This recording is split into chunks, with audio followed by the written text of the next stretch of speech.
was never really good playing role of the puppet. Too busy being me to be concerned with perception of the public. Everyone is buzzing, but everybody ain't thinking about a budget. I want ownership in something. Niggas get it kind of, how can I say? I never saw that coming, but I kind of didn't understand why I had to pick a side, and I'm just doing my work. You know what I mean? And all of a sudden, you know, Max called me like, you know, we got this going on, and I'm like, hold up, that's my homie. You cannot be for real.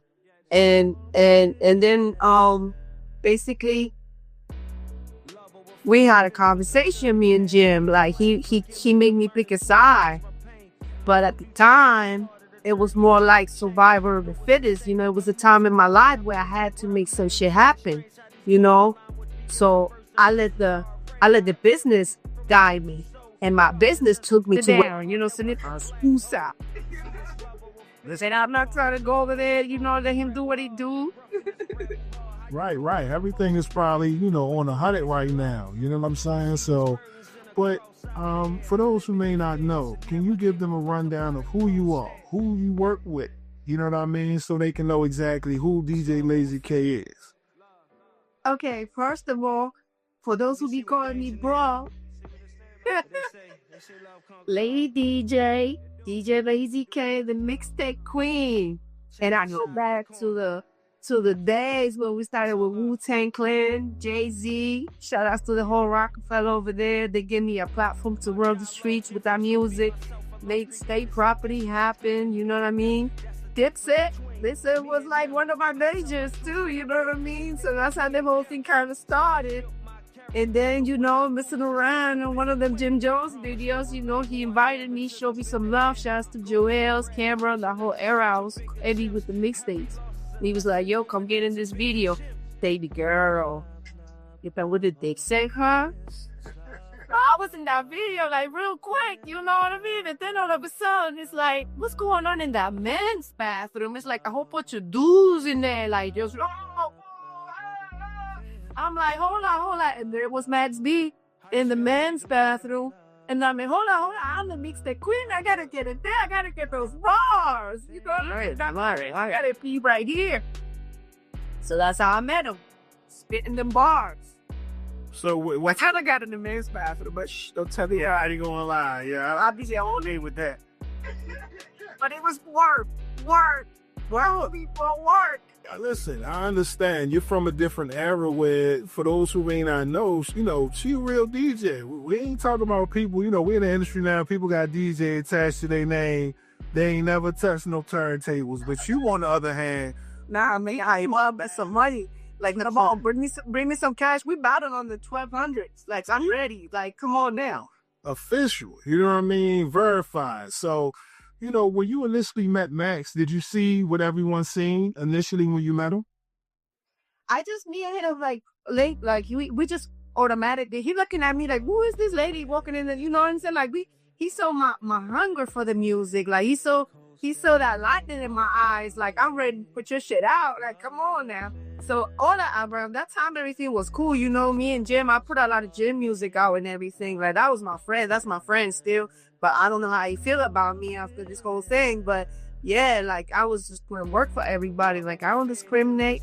You know, I know what it is to be a lady DJ, and, you know, if people don't respect you like it is. But, you know, that's the reason probably why you did know I was a lady DJ, because I didn't want to get put on that category. I just wanted to be recognized for what I do well. Right. I mean, during the time when... How can I say? I never saw that coming.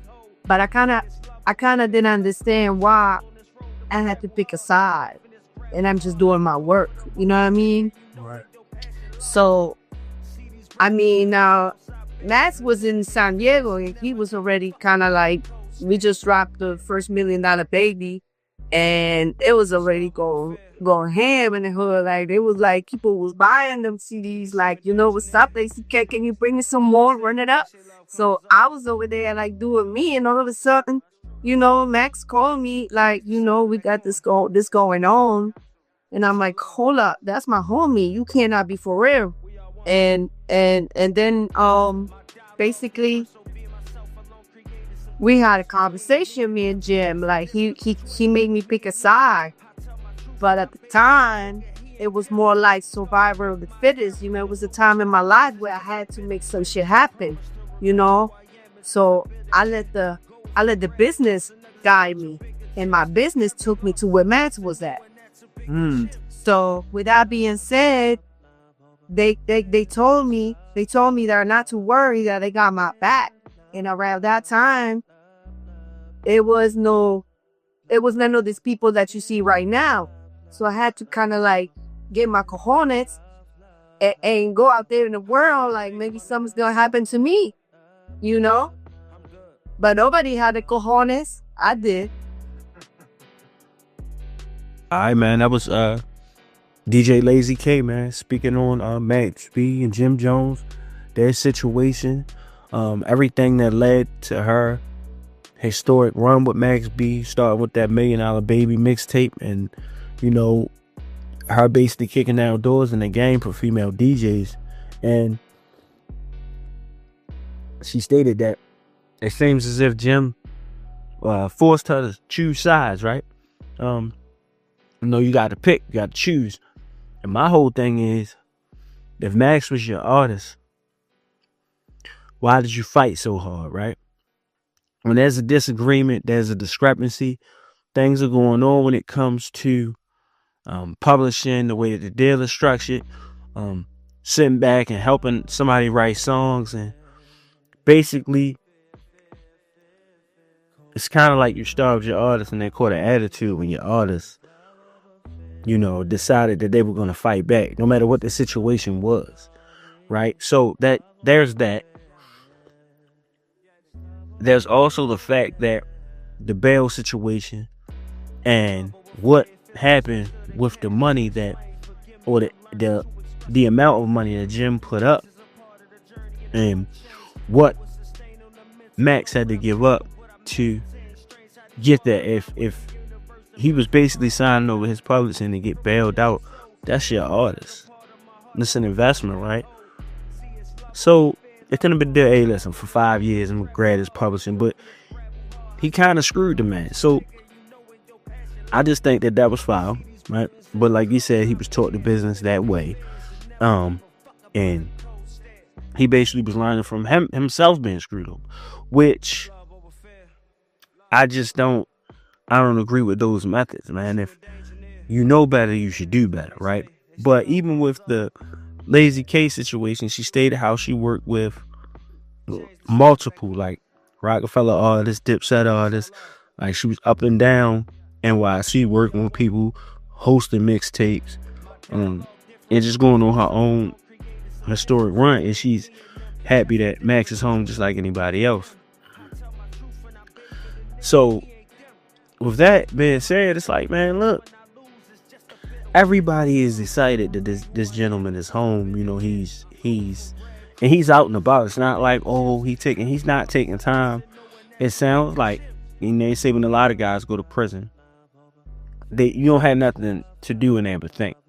So I watched Terrence Gangster Williams talk one time, and you watch a lot of former inmates and felons talk, or convicts, and they'll say, hey, listen,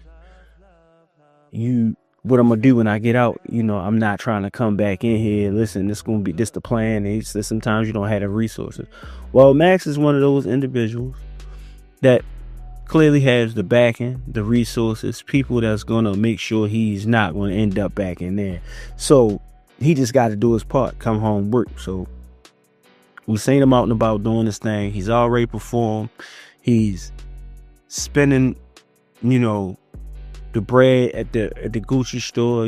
He's living it up. He's basically enjoying his time home, right? Because once you give all that time to the state, the government, whatever entity that has you, whatever entity you fought your case with, right? And they give you that time, there's no way to make up for lost time, right? So, and with that being the case, and you're not able to make back lost time, and you're going to come home excited, right? You will come home and just start to enjoy yourself, because it was days in there that you was like, yo, especially when you're facing something like 75, 55, 100 years, and you in your 20s, your late 20s, your early 30s, and possibly close to your 40s. When you spend that much time away, when you come back, I got a plan. I know what I want to do. I know where I'm going. Boom, get in the studio. We seen him in the studio already, so he's not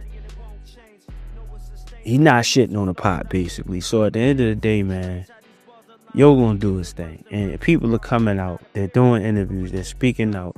They're explaining what it was like. And just like she said, she still was friends with Jim. She didn't harbor any bad feelings, but it's Jim with the problem, right? Because she chose to, career wise and making her own decision and business wise to go work with Max.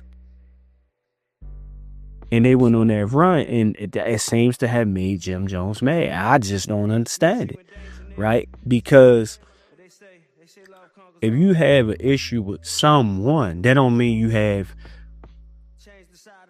issues with everyone, right? So you're basically forcing these people to pick and choose sides, and that's not fair for mutual parties involved. Like, when two people are cool, everybody around them cool, and everybody all working together, linked up, two of those people fall out, one of those people is always going to expect somebody else to choose and pick a side, right? Which is unfair to those individuals, because like, if I got a problem with somebody, I'm never making the people around me have a problem with that person. Y'all still got to deal with that person. I just like being separated from a club, right? You go in, or you leave your job, start another job, or you go start your own company. You don't expect all of the people that you work with, worked for, worked under you, worked over top of you, that you have good relationships with, to say, hey, we're going, and I don't want y'all to go work for these people. I want y'all to quit right now. Y'all gotta come work for me, just don't work for them. It's impossible, because some people have a level of seniority built, raises built. They might have been grandfathered into a company or whatever have you, or been around or been dealing with somebody for a long time, right? And have relationships outside of the relationship with those people, outside of the relationship that they have with you, and you want them to forego all that and kill all that just so you feel better, right? I never agree with people having to choose sides, man. You can still have respect and admiration. You still want to see people win, even though y'all don't agree or y'all have certain problems, right? So the same energy that I said that Jim took before, when I said that, hey, Jim, he said that while Max was locked up, he wouldn't, kick him, man, while he down. That's the same energy you need to just have now, man. Hey, he gave his time back. We ain't got to rock with each other, but come on, man. It just seems like it's some hate. It's some hate there. It's some jealousy or something else. It's something else. It's deeper than just, we had a little beat back and forth over this publishing deal went sour. That happens all of the time, man. That happens all the time. It just seems childish behavior, man. And to expect that woman and that DJ who's working and has to work in a field in an industry dominated by men, where you might not get your shot, right? You're expecting her to play your game and play ball, and at the end of the day, she gotta still sustain. Like, she wasn't even trying to show her face in the beginning, because it's like, I don't want them to think I'm a woman. So you hear, oh, DJ Lazy K, you're not thinking, hey, this woman. You ain't find that out till later. But at the end of the day, how can you be upset for somebody making the best decision? How can you expect for somebody that's making the best decision for their well-being in their career to not make it because of your feelings? Prime example, right? Electra blew the bag after over Cam. What did Cam do? Linked up with Dame, got Rockefeller, boom, changed the situation, right? Put Jim on, right?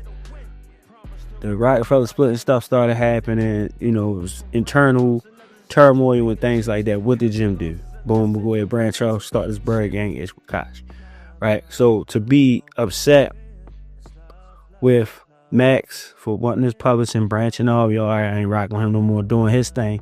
And then to be upset with this young lady for making the decision to, hey, I'm gonna go ahead and still do business. I don't got a problem. You know what I'm saying? You do. And you forcing these people to take sides. Like the same opportunity you were awarded and afforded, you should do on others. And that's just me, right? So shout out to Forgotten Kings TV and Sensei Rip for interviewing DJ Lazy K, you know, and I had to tap in because I seen what was going on. I was like, oh yeah, that's dope.